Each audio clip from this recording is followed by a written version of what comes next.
নয়া দিগন্ত যখন যেদিন বের হয় আমার মনে আছে, আমরা আশাবাদী হলাম যে আমাদের জাতীয় জীবনে একটি আদর্শিক বস্তুনিষ্ঠ একটি সমাপ্ত করে উঠছে। এবং আমি সেই দিনও একটি বার্তা দিয়েছিলাম, যদিও তোমার পরিবেশটা অন্যরকম ছিল। এই বিগত 21টি বছর ধরে নয়া দিগন্ত যেভাবে কাজ করে যাচ্ছে সাহসিকতার সাথে, এবং বিশেষ করে ইসলামী দলকে কাভার করার ব্যাপারে তাদের একটা অগ্রণী ভূমিকা ছিল। অনেক পত্রিকা বাংলাদেশে আছে যারা ইসলামী দলকে কাভার করে, কিন্তু না পারতে করে আর কি।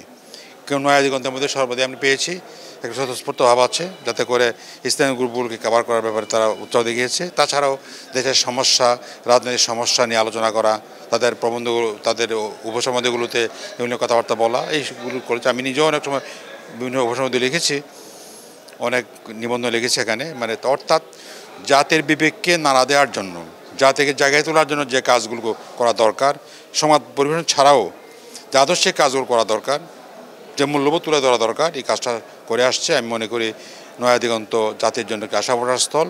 আমরা আশা করব সামনের দিনগুলোতে নয়া দিগন্ত সেই লক্ষ্য সামনে রেখে এগিয়ে যাবে এবং জাতির জনগণের প্রত্যাশা পূরণ করার চেষ্টা করবে। এই দোয়াও করছি যাতে তারা করতে পারে। ধন্যবাদ।